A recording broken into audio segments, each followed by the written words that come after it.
What do you say to women who are contemplating a career change or break for kids? I'm your host, Tiffany Souter, and this is Scared Confident.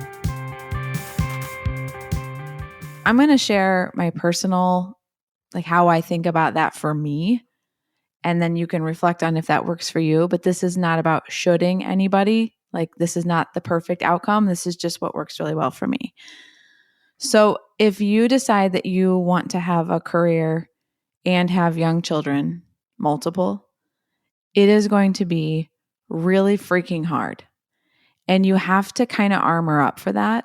I don't want to apologize for it, and I'm not going to pretend like it's not. It's super hard. And for me in my head, if ever quitting was an option, I would have quit by now. So in my own head, I have to be like, this is what I'm doing. And I'm committed to that outcome. And so then my brain spends its energy thinking about how I'm going to make that decision work for me and my family, the decision of me working and having a career. And I am not quitting and not quitting, quitting and not quitting, quitting and not quitting, quitting and not quitting. I'm not doing that 100 times a year. That would exhaust me. That doesn't work for me. That doesn't mean that I have not periodically kind of stuck my head up above water and said, hey, I'm going to look around and make sure that this decision still makes sense for me and my family. So strategically, definitely it's something that I evaluate, but I don't spend time in indecision on the regular, because that is just way too much for my brain.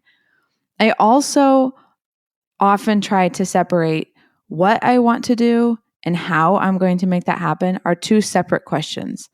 So I think that women, families, couples need to make the decision of, what do you want it to be?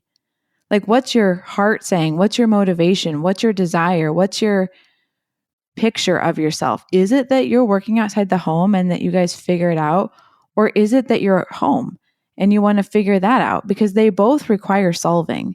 They're just different things to solve. And so I think separating what you want to do, for me, I've wanted to work outside the home. It is the cry of my heart to do that. It's where I feel the best energy and where I feel like it's what God's called me to do. And so then I can spend my energy on figuring out, well, how the heck are we going to do that? And we have had to resolve that over the last 12 years since we've had kids in different ways along the way. It's not the same static answer. And I think that sometimes the wrong question is asked when all of a sudden things break. It could be, you used to have a parent close and they moved away, or it could be, your spouse's hours changed, or it could be you added another kid to the mix. Whatever it is, something inside the bucket, an ingredient changed, and now it doesn't work anymore.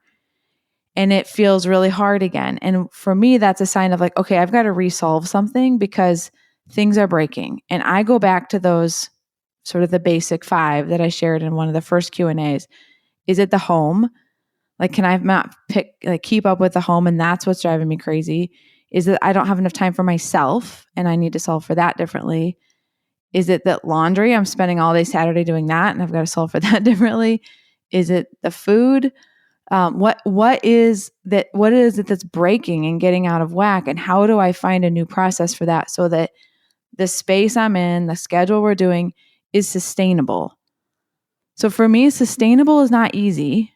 But sustainable is that I can do it for months and months on end. And most weeks at the end, I'm feeling whew, that was good. We made it. But it's not easy. Justin Moss says to me all the time, everything good is uphill.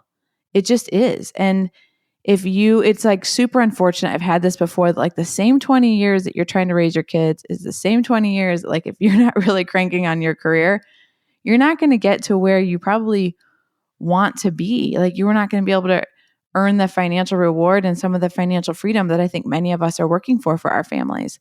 And so that sucks that those have to happen on a very similar timeline. But it can be done. I think that figuring out what you want to do first, and then solving with your spouse, with mentors, with resources, with other people to figure out how do you put the things in place so that you can make that happen. I think that's the real question. For me, I think whether or not you take a break or step out of the work environment for a while, in my industry in marketing, sitting on the sidelines for a year is probably the same as sitting on the sidelines for 5 years in other industries. Like, it just changes so fast and you get out of practice so quickly that I personally would be nervous to do that in my job and in the industry that I'm in, because you just become irrelevant really, really fast. So again, for me, I've decided to stay in the current, to figure things out so that we can do this sustainably. And then it doesn't just work for me. Like, yes, I'm a customer of our process, but my kids are a customer of our process and my husband is a customer of our process. And so we all have to think hard about how do we pull this off, and we all have to be happy with it. So what else is on your mind? Text me, 317-350-8921, 317-350-8921. And be sure to follow along on your favorite podcast app. Thanks for listening today.